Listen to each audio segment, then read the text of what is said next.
Today's material outlines a concept for a beginner-level English learning podcast that uses a teacher-student dynamic to teach basic vocabulary and sentences entirely in English within 20 minutes. Yeah, that's exactly what we're looking at today. So, a key theme running through this material seems to be creating a highly accessible conversational learning environment for absolute beginners.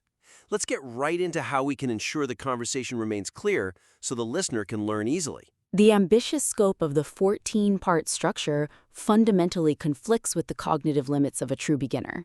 Yeah, the material definitely makes a strong case for creating an encouraging atmosphere. Right, it does. Like, they explicitly highlight that learners don't need perfect grammar, just, a willingness to practice. But you're right, the pacing really works against that. It really does. If you look closely at the lesson plan they laid out, it's just a massive amount of content. It's like 25 distinct vocabulary words, right? Over 25, yeah.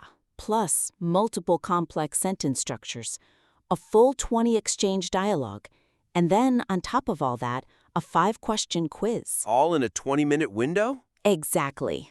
And the core weakness here is this assumption that exposure automatically equals acquisition. Right, like if they just hear it, they'll learn it? Which just isn't true.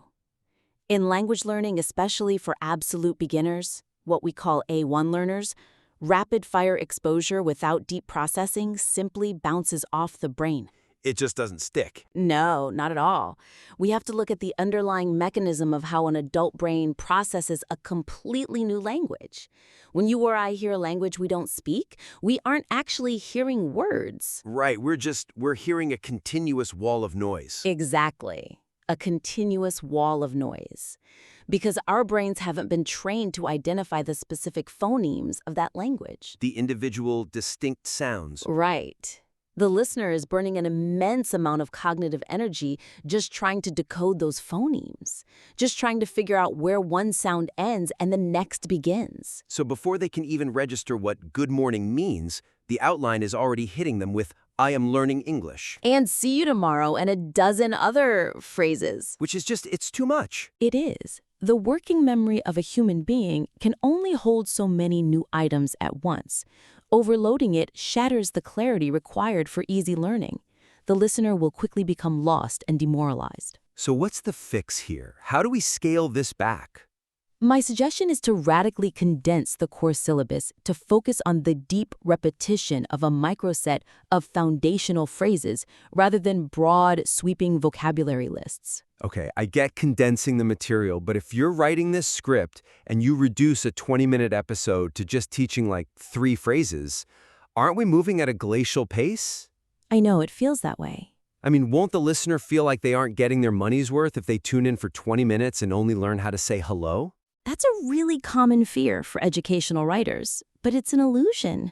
It is much better to have a listener truly master 3 phrases than to have them exposed to 25 phrases they instantly forget. Quality over quantity. Exactly.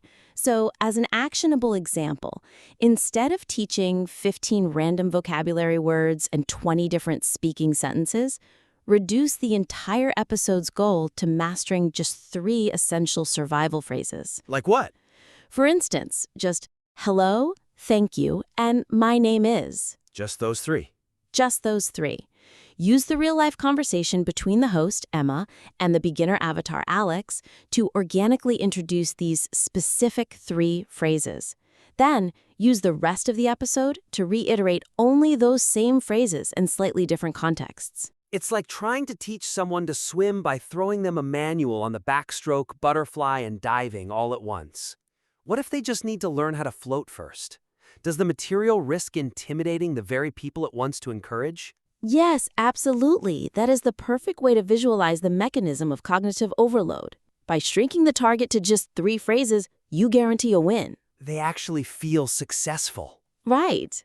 The listener finishes the episode and says, wow, I actually know how to say thank you in English. That small, undeniable victory builds the exact confidence the outline so desperately wants to instill. Okay, so we've stripped the vocabulary down to 3 phrases to solve the cognitive overload.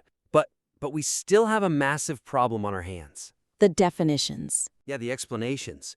Because if the podcast host Emma explains those three phrases using complex English, the beginner is still entirely locked out of the experience. I mean, as I understand it from the notes, the argument here is that the conversation must remain entirely in English to maintain immersion. Explaining English solely using English to complete beginners creates a logical paradox that risks alienating the target audience. Because the material explicitly states, the entire podcast must be 100% in English using very simple A1 level vocabulary. And then it says, every new word or sentence should be explained in easy English. And that is the exact weakness that will break the clarity of the show. Because easy English doesn't mean anything to someone who speaks zero English. Precisely. If a listener truly has zero English comprehension, an easy English definition is just as incomprehensible to them as an academic one. Think about the underlying logic here. Right. If I want to teach you the word grateful in a language you don't speak, and I say, grateful is what you say when you are happy someone helped you, but I say that entire definition in the foreign language, I haven't learned anything. I'm just confused. you haven't learned a single thing. You just heard another string of meaningless sounds. This creates a circular problem. You simply cannot use the target language to define the target language for someone who doesn't speak the target language. It's like someone handing you a dictionary written entirely in Russian and telling you to use it to learn Russian. Exactly. It's impossible. So how do we solve for this without breaking the creator's strict rule of keeping the podcast 100% in English? Because that seems to be a hard constraint for them. The suggestion is to replace linguistic explanations with a heavy reliance on audio context, sound design, and the beginner avatar's emotional reactions. Oh, I like that. You must use the environment to bridge the comprehension gap, completely removing the need for direct spoken definitions. Okay, so what I really like about this part is the potential for audio storytelling. Give us a concrete example of how this replaces a dictionary definition in the actual script. Okay, so instead of the teacher defining a word, like saying, thank you is what you say when someone gives you something, you build an immersive audio scene. Like Foley work. Yes, full Foley. The listener hears the distinct, recognizable sound of a cafe door opening. They hear ambient chatter, the loud hiss of an espresso machine. Setting the scene entirely through sound. Right. And then the teacher, Emma, says, Alex, here is your coffee. We hear the sound of a ceramic cup being set down on a saucer. Oh, so they know a transaction is happening. Exactly.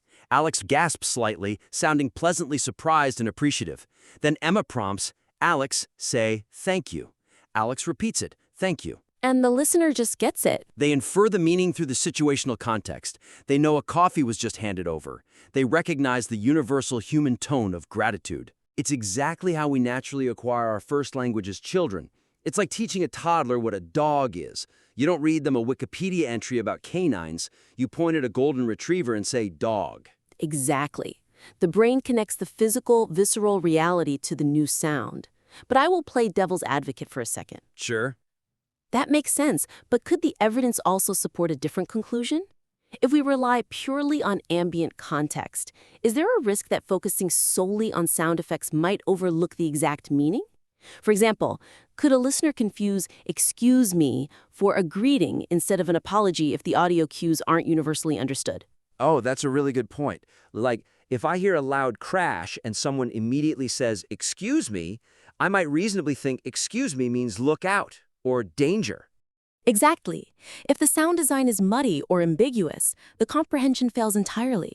The concrete improvement here is that the context has to be hyper-exaggerated and universally recognizable. So how would we do excuse me then? We don't just use vague background noise. We use a narrative sequence that represents a universal human friction. We hear footsteps on pavement, getting closer, and then a sudden physical bump. Like they literally walk into each other? Right. Alex lets out a startled oof. The other person immediately says, in a soft, apologetic tone, "Oh, excuse me." Emma then steps in and highlights that moment. When we bump into someone, we say, "Excuse me." And the clarity comes not just from the sound effect, but from the highly relatable human interaction. Exactly. They aren't trying to remember a sentence of easy English. They are remembering the physical sensation of bumping into someone on the street. It provides a mental hook that is so much stickier than a dictionary entry. That's fascinating. But eventually, the listener has to actually speak, right? I mean, the outline dictates that we must move into practice. If we just suddenly stop the story to do a pop quiz, we break that entire illusion. And that brings us to the third big issue. The rigid, mechanical structure of the latter half of the script accidentally recreates the exact classroom lecture environment the opening promises to avoid. Yeah, because the setup promises this warm, encouraging, realistic conversation. But then we hit like sections 7, 8, and 9 in the outline. Weakness here is a jarring tonal inconsistency. Section 7 asks for 20 useful sentences to be said one by one, pausing for the listener to repeat. 20 sentences just back to back. Back to back. And then Section 8 asks to drill 6 standalone words. Section 9 suggests a 5-question comprehension quiz. It's totally whiplash. It is. This abrupt shift takes us from a relatable dialogue in a coffee shop right back into rote, disembodied memorization. It shatters the conversational illusion. The listener suddenly feels like they are sitting at a desk with a strict proctor rather than just, hanging out with two friends. Right, and from a psychological standpoint, this triggers what linguists call the affective filter. Oh yeah, the anxiety barrier. Exactly. When a listener feels like they are being formally tested, it induces anxiety. From a biological standpoint, anxiety causes the brain's amygdala to hijack cognitive resources. It literally blocks the prefrontal cortex from processing new linguistic input. They aren't just nervous. Their brain has physically shut the door to learning. So we have to avoid making it feel like a test. Building on that point, what if we looked at it from the perspective of narrative gamification? The suggestion here is to disguise all mechanical practice, repetition, and quizzes as organic, high-stakes, but emotionally safe narrative moments within the ongoing story of the two hosts. So the practice shouldn't feel like a pause in the podcast. Exactly. It should feel like the climax of the episode's narrative arc.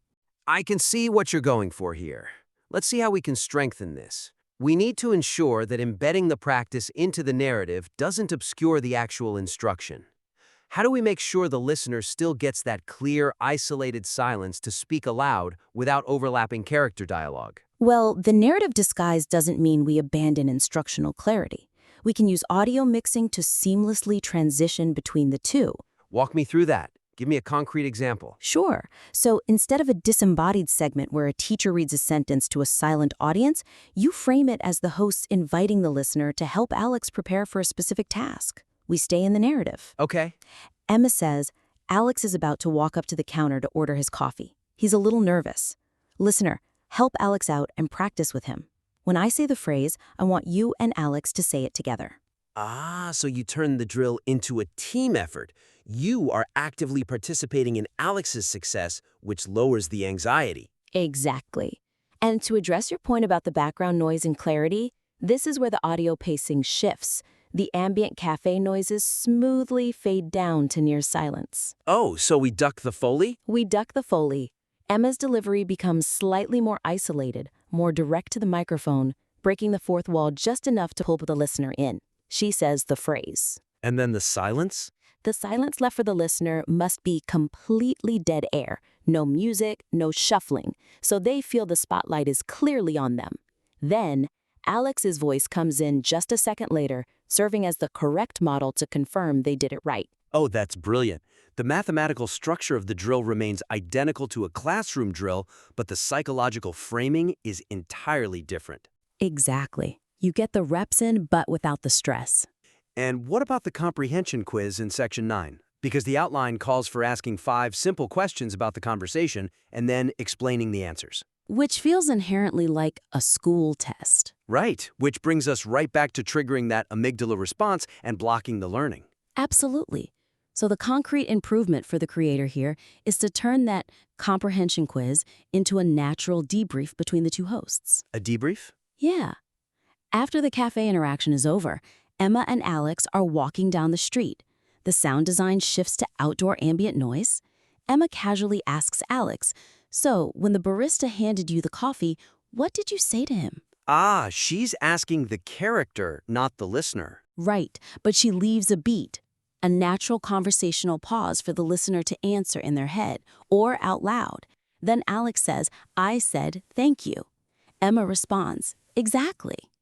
You are still testing the listener's recall of the event, But you are keeping them engaged in the narrative role play. They don't feel like they are taking a test, they feel like they are reminiscing about a shared experience with friends. By removing the traditional markers of a test, the numbering of questions, the formal announcements of practice time, you remove the opportunity for the listener to feel like they are failing.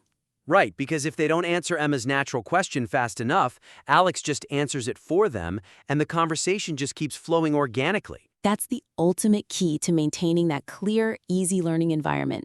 The listener is carried along by the momentum of the story.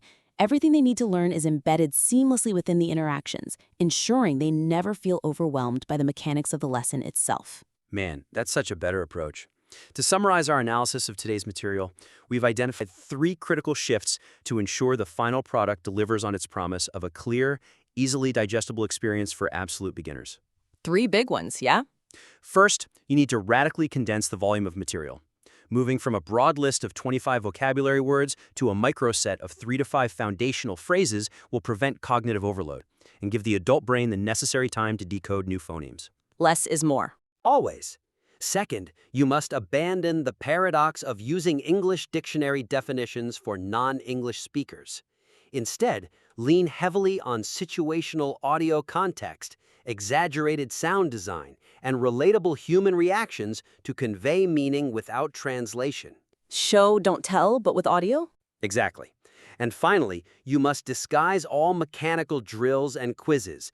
Integrate the repetition directly into the narrative framework, like helping the avatar prepare for a task to maintain the conversational tone and avoid the alienating, anxiety-inducing atmosphere of a traditional classroom lecture. Keep the affective filter low. Absolutely. If you are the writer of today's material, we highly encourage you to take these strategies, revise the pacing and instructional design of your outline, and submit your updated work back to us for another critique. Because at the end of the day, you can't teach a toddler what a dog is by reading them an encyclopedia. You just have to point at the golden retriever, keep things incredibly simple, and let human context do the rest.